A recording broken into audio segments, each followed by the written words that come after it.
again, following on the series of Idiot's Guide to Text Types, I said I put the disclaimer.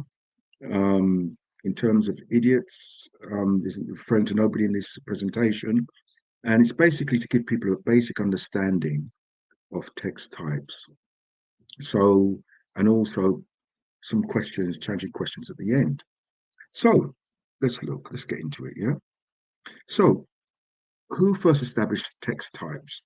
Textual criticism was a man called Johann Bengel, a Lutheran schoolmaster, and he published a Greek New Testament, and it was mainly focusing away one of the early ones, moving away from the text receptors, which was the established Greek New Testament.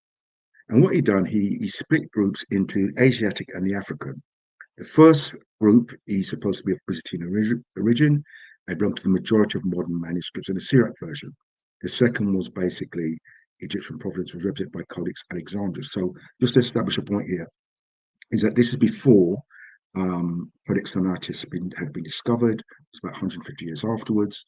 And also Codex Vaticanus was basically in the Vatican Library, and very few people had access to it. So the main manuscript that was known at the time was Codex Alexandrinus.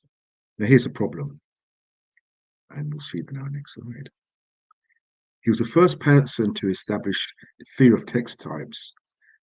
But here's the thing, Codex Alexandrinus is a mixed type. So it's Alexandrian in the Gospels, in the Pauline epistles, and Byzantine in the Gospels. So it's a mixed text type. So the question really comes in, how could he have these two groups when really he was based it on a manuscript that was actually mixed? So this brings back the question, did he really look at the manuscript and study it in that way? And what did he compare it to? So this is another thing you've got to look at, is that if you've got a Codex Alexandrinus, what did he actually compare it to? Did he say, right, this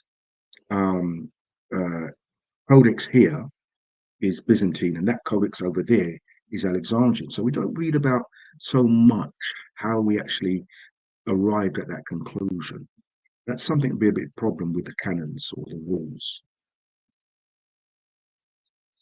Jakob Griesbach, another very influential man. He adapted Bengel's groups and established three text types known as Western. This is normally referred to Codex Beza, and Alexandrian and Byzantine, which would have been, and it's interesting to note, the Alexandrian, what was actually the Alexandrian one? Because I said Vaticanus was limited. Nobody actually had a good study of it. And so what did they actually use as Alexandrian base text? And Sinaiticus hadn't been discovered yet. So it defined the basic principle of text. So the point being, I want to really bring out here, there's no empirical evidence he used. How could he, what did he use? Basil was known at the time, but what was the Alexandrian manuscript he used that was Alexandrian? Okay. Westcott and Hort. Now, this is where they really went to town. They worked from Bengel through to Griesbach, and he spoke about the neutral test, which is Codex Vaticanus. So at the moment now, we find in the time of Westcott and Hort that they now have access to Vaticanus. So he feels the neutral test was the most primitive type, undefiled, pure, which was Codex Vaticanus. The Western was known for its elongated readings, which is represented by Codex Base, which is probably one of the worst codexes you can get. And the Byzantine group was everything else. All right. So what they reckon is he purport to the theory.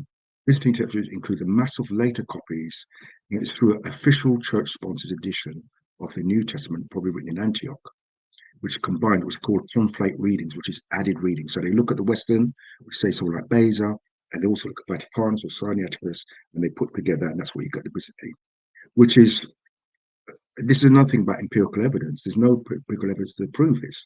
And I would also add, one of the biggest misconceptions about a recension of the Byzantine text type is a lack of knowledge of how church polity is. So, for example, the Western Church, the Roman Catholic Church, had one pope, and as a consequence, he could have the Vulgate. They'd have a standard text. With the the Byzantine, you have patriarchs, so they're quite independent. So if you look at, say, Catherine's monastery is independent from, say, Mount Athos monastery, and so forth. So what you find is there was who did it? Who did this recension? There's a lot of talk about recension, but who did it? Who was the person who instigated it? Um, who had the authority to influence all these separate monasteries under different patriarchs? It wasn't like the Catholic Church. We had one person, which is the Pope, say, right, we're just going to have one Bible. Yeah. So what you find is that even in Mount Athos, you have different monasteries, which is affiliated to different patriarchs. Yeah. So he introduced this, and I think E.C. Carroll he said it well that the whole reasons and the things he implemented was to overthrow the text receptors. Now, I'm not saying that there's bias. This is what E.C. Carroll is saying. So this is just was effectively propagated throughout Europe. Both the older neutral text, represented by Codex Vaticanus, and the Western text, which is represented by Codex Beza, ceased to be copied in the European scriptorians and eventually decayed. The neutral text survived for a while in Egypt. This is not actually true. We're talking about Codex Vaticanus. And the reason why I say it's not true, because Codex Vaticanus is nowhere used as an exemplar. Because if it was survived, why can't we find copies of Codex Vaticanus? Why can't we find copies of Codex Sinaiticus? So, but then Sophocles became the Alexandrian text type. Codex Vaticanus and Codex Sinaiticus are relics of the neutral type. No copies. This is what scholars can't answer. So now here's the thing: Curtin Barbara Land, Text New Testament, really good. If you're into modern text criticism and you really want to know about modern text criticism, this is the book to get. Yeah, the Text New Testament by Curtin Barbara, a lot of very useful information. So they've got 5 categories of manuscripts. So category one's the ones normally used, and they're special quality. They are manuscripts, including papyri, are before the 4th century. Now, there is one in category one because they are undefiled by the Byzantine corruption. So they see the Byzantine text has been corrupted. Then you've got category two, special quality, considerable portion of the early texts, which are marked by alien influences, Yeah. So basically, what it is, category one is the ones which are undefiled. Yeah. Uncontaminated by Byzantine readings. Category two are the ones least defiled. And as you go down category 3, 4, and 5, category 5 is Byzantine readings. So it's more about the departure from Byzantine readings. And these are the priority manuscripts. And modern text hasn't changed from Westcott Hall. It's always held. So, for example, Discover of Papyri 75, the reason why it has influence because it's quite close to Codex Vaticanus. So this is what you get here, right? So the reason why I haven't put all of them because it's irrelevant because in terms of modern text criticism, it's only category one and category two. DC Parker. Now here's the interesting thing. So we're going up to the modern of the most modern text criticism. So DC Parker in this book, really good book, New Testament manuscripts and their texts. Lecturing in 2006, Strutwolf advanced the views that it's time to abandon the concept of text types altogether. Well, considering the frequency which writers, and many of the newfound papyri from P45 onwards, confess to the uselessness of the traditional terminology. Here's what Strutwolf says. One wonders why it takes so long to face the problem. Now, here's the thing I want to bring out here. Wayne Greenway's channel interviewed Peter Heffin Jones, Peter Gury, saying, look, there was a conference in, I think it's 2024, maybe before, where they said, look, text types, that's done, it's over with. But even though text types have gone, there's still a priority for the Alexandrian texts, Vaticanus Sinaiticus, P66, P75. But why did they stop the text types? Let's go into that. DC Parker said something really good here. A number of mathematical and statistical models have been developed for the study of relationship between the text of the New Testament. The interest here is an approach which owes its origins to the American scholar E.C. Carroll. Now, I want to sort of break it because the idiot's guide, people like me, is that what you find is that a lot of canons has been assumed without empirical evidence, without facts, without the testing of it. Remember, I said at the beginning with Bengal, he mentioned about two text types without even analyzing, without providing proof. Didn't give an example of an Alexandrian text type. Yeah. Most manuscripts that we use was Byzantine. So what you find is the first person to look at it in detail and try and establish a relationship was this man, Ernest Goodman Campbell. I think he's one of the greatest scholars because what he did, instead of assuming these things were correct, he then would look at the evidence and provide a methodical approach that anybody coming afterwards could say, all right, we can see how he got to that answer. Like at school, well, school over in England anyway, you couldn't just get the answer, but they had to see how you process your methodology, how you got to the answer. And he was the first man established a methodology about text types and established something which is empirical. So this is a question. I would say yes. Is he the most important textual critic? I would say yes, 110%. He was the first man to provide an empirical methodology to the following scribal habits and text types. Yeah. So he was the one who established about singular readings as a means to identify how the habits of scribes. Yeah. So he prefigured or set up the pattern for James Royce. We looked at three early papyri. And what he did, he looked at singular reading. So what a singular reading is that's found only in that particular manuscript. And so obviously there's sort of weaknesses with that particular methodology because we don't have the exemplars of these. So we look at Tischendorf and other things to establish that this was a reading peculiar to that scribe. But he was the one looked at the relationship between text types. And so he done a very interesting work. I think I've got his book upstairs about the study of methodology. Brilliant book, hard to get hold of. It was for me anyway in England. So I'm not going to go. I've used this slide before, but what he did, he looked at what are called beta type, which is I believe it's von Soden's. We would call it Alexandrian. So what he did, he looked at the first chapter. This is what I'm saying, how he established a methodology that anybody could follow. He looked at the first chapter of Mark. He looked at the main 6 Greek manuscripts. And then what he did, on the basis of 6 primary witnesses, he looked at an average or mean text. So what he did, he said, right, you've got 6 manuscripts. So they look at the first chapter of Mark. If 4 manuscripts agreed with particular reading, he put that on that line. And then 5 manuscripts agreed, or 4 against 2, because there's 6 manuscripts. So he basically established an average one from these 6. It would have been better if it was 7. And then he tried to reconstruct the text based on the majority of those manuscripts. And what he found was, even on the restricted basis, the amount of variation recorded in the apparatus was dismaying. Now, here's the thing. Dean John Burgon, he did the same thing with the Lord's Prayer. We have the 5 codices, and they disagreed so many times amongst themselves. And he just did it with the Lord's Prayer in Luke, right? So he actually done this before, but he did it with the Lord's Prayer. So in the first chapter, each of the secrets differed from the average Beta or Alexandrian text type. And so you can read that for yourself. So, but the point I want to get is the part in bold. These results show convincingly that any attempt to reconstruct an archetype of the Beta or Alexandrian text type on a quantitative, here's the point, quantitative basis is doomed to failure. The text thus reconstructed is not reconstructed, but constructed. It's an artificial entity that never existed.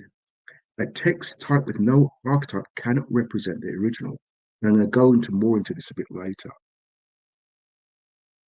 So we see here the rise of the text types: Bengal, Grecian back, Westcott and Hort, von Soden, and then we have the Nessel's-Land. Yeah. And then we've got the decline with E.C. Carroll. Now, E.C. Carroll is the first person to actually have a look and produce a methodology and to identify the relationships. But Lands did something as well. I don't want to sort of neglect them as well. So I've also got Kurt and Barbara Land, from Watson, Peter Guri, and you end up with CBGM, the Coherence-Based Genealogical Method. Probably mispronounce that, okay? Bear with me. Now I'll put this one up. DNA test. Who is the daddy? Now, back in the days before I was saved, you get these sort of rubber shows on, and they said, you're not the father. Now, here's the thing I want to bring out a theory here. It's just for to stir up your pure minds. We get a bit debate going, some comments going.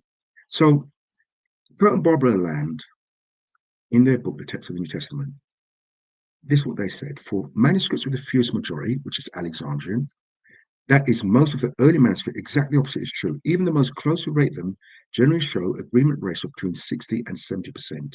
This is clearly illustrated by the great unseals from O1 to C to O4. Yeah. Now, the Byzantine text type, the agreement is quite high, 90%. Extremely homogeneous, especially if you look at family 35 or KR kind of. Yeah. So here's the thing. If you have manuscript text types which don't agree with each other, and the best agreement you can get is 60 to 70, this is the best, where the Byzantine is 90%, it's clear that there's a multiplicity for exemplars. Yeah. So if you've got a 60% agreement at the best case, and you've got another group with 90%, isn't the one with 90% more pure and more likely to demonstrate the original in terms of its purity, in terms of agreement? So if you've got 60 to 70%, it's telling me that it's a lot of these manuscripts are working from different exemplars. Whereas opposed with the Byzantine, added to the Byzantine is that the fact that they're homogeneous, it would imply it's a more of a pure text. So let me give you an example here. Let's throw this one out. And just to stop your pure minds, is that if you think about it for a moment, while the Alexandrian text type was closer in age to the autographs, the Byzantine text type was closer to the actual autographs in terms of the location. So the question that needs to be asked, did the Alexandrian text type have better exemplars than the Byzantine manuscripts? And that's the question to ask.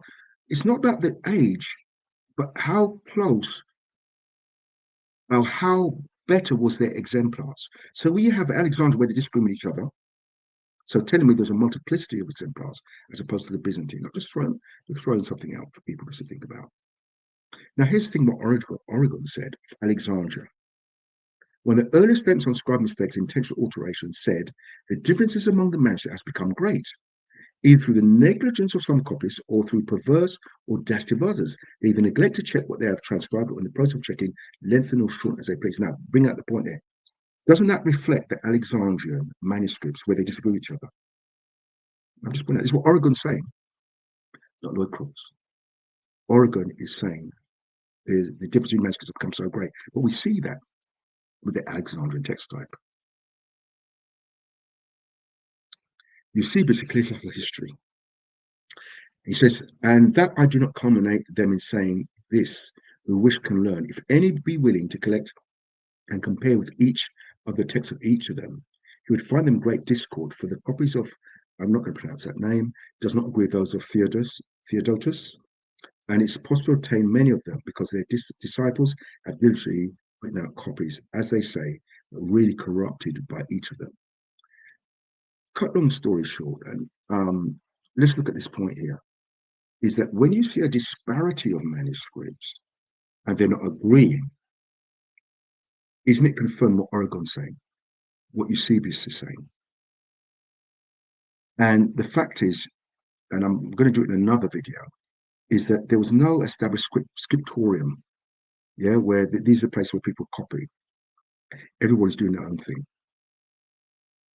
But that will come in my next video.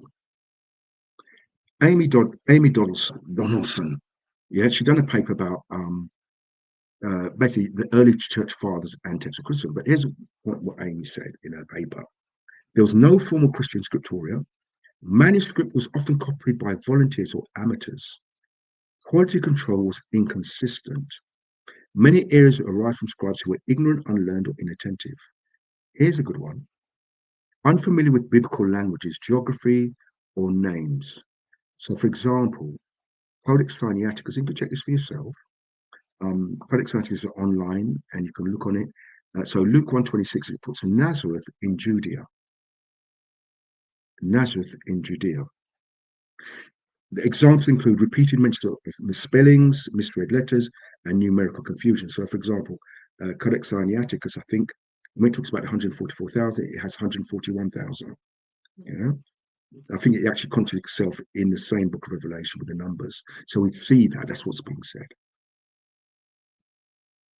So, summary: if the early Papyrine uncials, formerly known as Alexandria, best represent the autographs, why is their DNA so mixed?